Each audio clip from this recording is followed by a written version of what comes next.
इसे एक normal Maharashtra city के नाम से जानते हैं, लेकिन अगर मैं आपसे कहूँ कि इसी अकोला की सड़कों पर ब्रिटिश राज के खिलाफ हजारों लोग खड़े हुए थे और यही की औरतों ने ब्रिटिश नमक कायदे को ओपनली चैलेंज किया था, तो आप क्या मेरा कहना मानोगे? इंडिया की फ्रीडम स्ट्रगल की कहानी में दिल्ली, मुंबई और दांडी जैसे नाम बहुत फेमस हुए हैं, लेकिन फ्रीडम मूवमेंट सिर्फ बड़े शहरों में नहीं हुआ था। अकोला डिस्ट्रिक्ट भी ब्रिटिश रूल के खिलाफ विरोध का एक इम्पोर्टेंट सेंटर था। असहकार आंदोलन से लेकर सविनय अवज्ञा आंदोलन और भारत छोड़ो आंदोलन तक अकोला के लोग रिपीटेडली नेशनल मूवमेंट के साथ खड़े रहे। अब इमेजिन कीजिए साल 1930, महीना अप्रैल का और अकोला का तिलक मैदान, हजारों लोग यहाँ इकट्ठे हुए और उन सबका सिर्फ एक ही मकसद, उन वॉलंटियर्स को सपोर्ट करना जो ब्रिटिश सॉल्ट लॉ को चैलेंज करने के लिए दही हांडा जा रहे थे।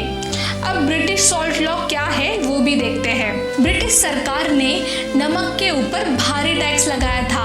भारतीय लोग समुद्र के पानी या अन्य किसी नेचुरल रिसोर्सेज के पानी से खुद नमक नहीं बना सकते थे, उनको सरकार की परमिशन लेनी पड़ती थी। बिना सरकार की परमिशन से वो नमक नहीं बना सकते थे। नमक खरीदने पर उनको सरकार को टैक्स देना पड़ता था। महाराष्ट्र गैजेटर्स के अकॉर्डिंग लगभग 7,000 से 8,000 लोग वॉलंटियर्स को एनकरेज करने के लिए अकोला में गैदर हुए थे। स्पीचेस हुई, फ्लैग होस्टिंग हुआ और फिर जुलूस निकला दही हांडा की तरफ। अब आप पूछोगे कि दही हांडा ये क्यों चूज किया उन्होंने सत्याग्रह करने के लिए? दही हांडा में लगभग 60 से ज्यादा सलाइन वेल्स थी, मतलब सॉल्ट वाटर की वेल्स थी। दही हांडा में पहले से सॉल्ट वेल्स हुआ करते थे। ब्रिटिश इरा गैजेटर्स के मुताबिक यहाँ लगभग 60 सॉल्ट वेल्स थे। कुछ वेल्स 90 से 120 फीट डीप थे।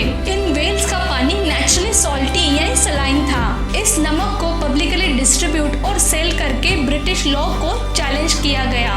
गवर्नमेंट ऑफ महाराष्ट्र के हिस्टोरिकल मटेरियल में भी दही हांडा का जिक्र है। दही हांडा में नमक बनाना कोई नई टेक्निक नहीं थी। ब्रिटिश रूल्स के पहले भी ये एरिया सॉल्ट वेल के लिए फेमस था। गैजेटर्स के अकॉर्डिंग पूर्णा रिवर के दोनों तरफ का ट्रैक सॉल्ट प्रोड्यूसिंग एरिया था और दही हांडा इसका इम्पोर्टेंट सेंटर था। सत्याग्रही दही हांडा के सॉल्ट वेल पर पहुंचे, वहाँ पे नमक बना के उन्होंने वो नमक बेच दिया। ये वही नमक सत्याग्रह था जिसका इंस्पिरेशन गांधी जी के दांडी मूवमेंट से आ रहा था। लेकिन अकोला की फ्रीडम स्टोरी का सबसे पावरफुल पार्ट शायद ये नहीं है, औरतें भी फ्रंट लाइन पर थी। दुर्गाबाई जोशी के लीडरशिप में अकोला की वुमेन ने नमक सत्याग्रह में पार्टिसिपेट किया था। उन्होंने सिर्फ प्रोटेस्ट नहीं किया, उन्होंने ओपनली नमक प्रोड्यूस किया और तिलक मैदान पर सेल भी किया। ब्रिटिश लॉ को चैलेंज करना पब्लिकली, वो भी वुमेन के थ्रू, ये एक पावरफुल एक्ट ऑफ रेजिस्टेंस था। अकोला सिटी से बाहर हिवरखेड में एक और एक्स्ट्रा ऑर्डिनरी प्लेस था, तिड़केवाड़ा।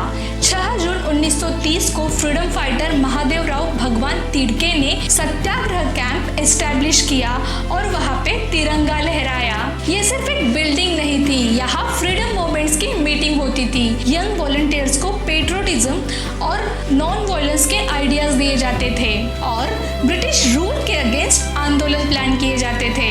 गवर्नमेंट रिकॉर्ड्स के अकॉर्डिंग वाड़ा में ब्रिटिश रेड्स के वक्त हाइडिंग प्लेसेस और एस्केप रूट भी बनाए गए थे। अकोला की फ्रीडम स्टोरी सिर्फ 1 या 2 लोकेशन तक लिमिटेड नहीं थी। डॉक्यूमेंट्स में तिलक नेशनल स्कूल, वाड़ेगांव कैंप और हिवरखेड कैंप जैसे प्लेसेस का भी मेंशन मिलता है।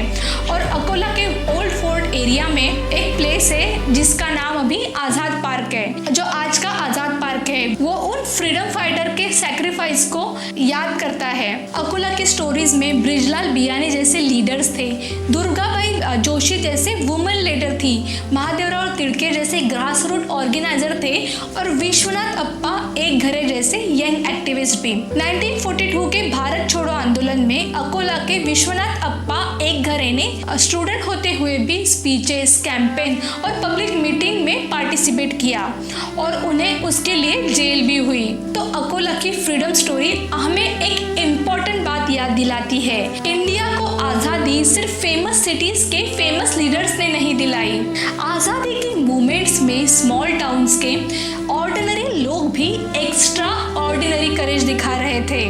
आज हम तिलक मैदान से गुजरते हैं, दही हंडा का नाम सुनते हैं और हिवरखेड़ का टिड़केवाड़ा देखते हैं। शायद हमें सिर्फ ये बिल्डिंग दिखती होंगी, लेकिन सोचिए इन्हीं जगहों पर किसी ने अपनी आजादी के लिए अपनी सेफ्टी तक रिस्क की थी। और इसीलिए अकोला की हिस्ट्री सिर्फ अकोला की हिस्ट्री नहीं है, ये इंडिया की फ्रीडम स्टोरी का एक चैप्टर है। और आप सभी को स्वतंत्रता दिवस की ढेर सारी शुभकामनाएं। जय हिंद।